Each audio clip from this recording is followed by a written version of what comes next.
there are a certain number of things in the world that basically are just taken for granted. They are just there and always will be, like electricity at the flick of a switch, water in the pipes and so on. We never think about them or question how life would be without them. Tonight we are going to go and focus our attention on them, how they were in the past and what they may be like in the future. My guest has a whole website dedicated to them, and if I tell you he's got a site called www.vintageskivvies.com, you may be able to guess what I'm talking about. Yes, we are going to be talking about the item of clothing that every man uses, pants. And to help me get to the bottom of things, please welcome to the show, all the way from Denver, Colorado, the man who is big in pants and the brains behind VintageSkivvies.com, Eric Baird. Welcome to the show, Eric. Thank you, Keith. How are you? I'm doing fine. How about yourself? Oh, I'm very well. I've got my pants on now. Do you?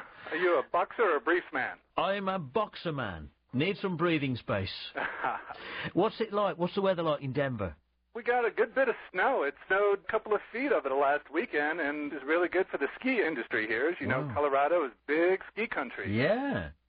Now, I suppose ski pants, we could talk about those, but have you always been interested in underwear? Not really, not until I discovered there was money in it, which was about 1998. Well, that helps, doesn't it? It sure does. Where did the interest come from? I'm a graphic designer by trade and was developing a project for a client that had vintage theme to it. I was searching for a 1950s color palette, you know, some of those greens and golds of the 1950s. Yeah. My research led me to eBay, which is a online auction house, which led me to a 1950 Sears catalog, which I purchased. And it was a great find for those golds and greens, and also it was a great eye-opener for the styles of men's underwear that were no longer available. Well, styles like the button-shoulder athletic union suit, for example. Yeah, I've logged on to VintageSkivvies.com. Where did the idea for the site come from? That just kind of developed over time. I had found a tailor and showed him the page from the Sears catalog and asked him if he could make me a button-shoulder athletic union suit. And he said that he could, and that it would involve taking my measurements and creating a pattern. And as soon as I heard that mentioned, I was thinking, that sounds more like a business. That sounds like mass production to me. During the mid to late 1990s, e-commerce and the Internet is very hot, and it gave an opportunity for a small independent businessman to actually be a part of the retail industry. So when did you actually set up the site? Construction began about 1999. For me, it was really an exercise in branding.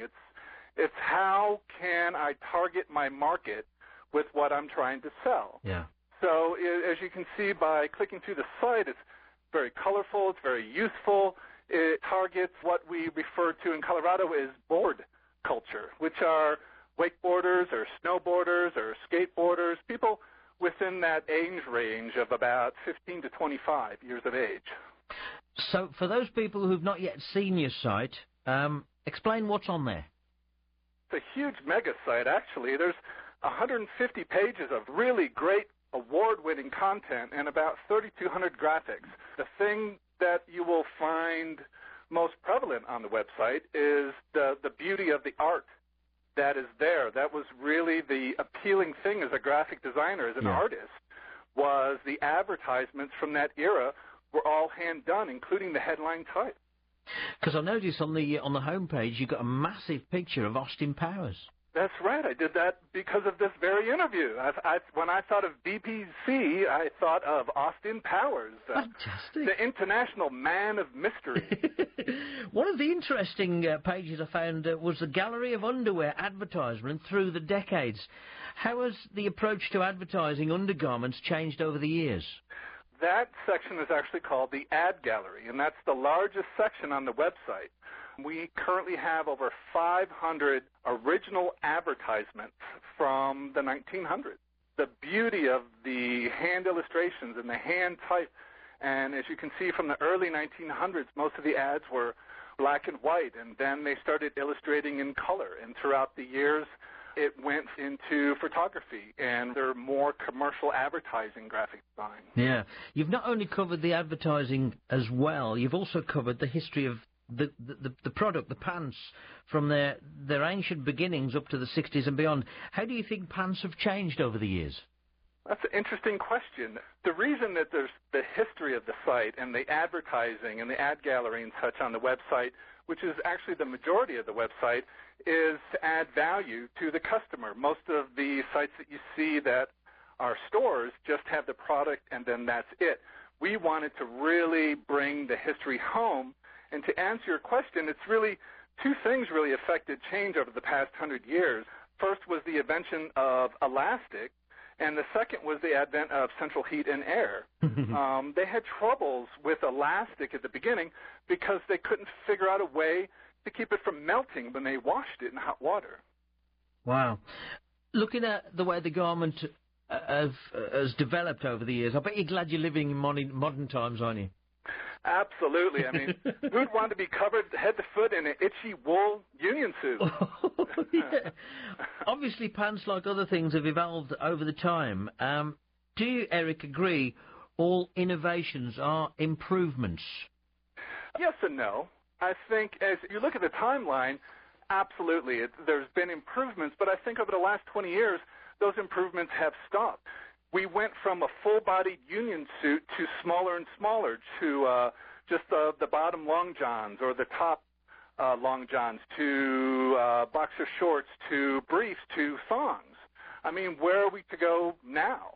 So that's why I think Vintage Skivvies is really going to hit the market. It's already been doing very well, but what we want to introduce are retro patterns from the 40s and 50s in particular. Yeah. So I think in order to go forward, we're going to have to go a little bit backward. And what type of style and what sort of era are the most popular? Currently, we have two styles of men's boxer shorts. We have a style called tie-side drawers, which is completely elastic-free. Yeah. It's completely elastic-free, and there's ties on either side, and that's how you adjust the sizing. And those were actually accurate reproductions from 1940s. They were standard issue to American GIs during World War II. And the second most popular pair we have right now are from the 1950s, which are called gripper shorts. They're almost elastic-free. They just have two elastic inserts on either side on the hips, and that keeps them in place. Do you think the Vintage Skivvies are a turn-on or a turn-off for the ladies?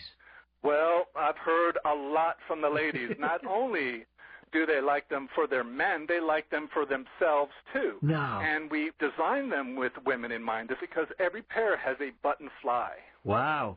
Fantastic. What kind of people visit the site and buy from the site? About 80% of our customer base are that board culture that I talked about, yeah. That age range of age 15 to 25. And I'd say about the 20% are mixed in with older people, like people who were in World War II that actually wanted to get a pair of tie sides. And I'd say the balances were probably fetishists. Brilliant. Do you find you're busy at this time of the year with the likes of Thanksgiving and Christmas on the way? Oh, yeah, we're geared up. You mentioned the homepage that I had Austin Powers on that. Well, tomorrow it's going to change and have more of a Christmas holiday flavor to it. We're all geared up. We have extra shipping supplies and extra inventory, and years have shown that Christmas and Valentine's Day and back to school have actually been our three biggest sales times. Wow. Where's the strangest place in the world you've taken an order from? I could say the UK, but that wouldn't be the strangest. So you guys are really great customers. We've sold hundreds of our Vintage Skivvies to the UK. I would say the strangest place, and it was actually the worst place, was Indonesia. Turns out there was a credit card theft ring there. And I mistook a trend in Indonesia to just plain old credit card theft. Have you had any strange requests for particular historical designs? Anything in particular?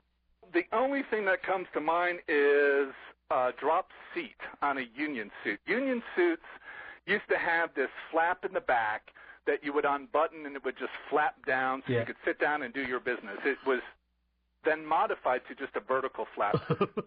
So the drop seat, it was just a bad idea, as you can imagine. They didn't make it for very long, but people have requested that particular item, which no longer exists, and nor do we care to remanufacture. No. And finally, Eric, what have you got planned for the future? Oh, we got all kinds of great things planned for the future. That button-shoulder athletic union suit I told you about, which kind of inspired the whole thing.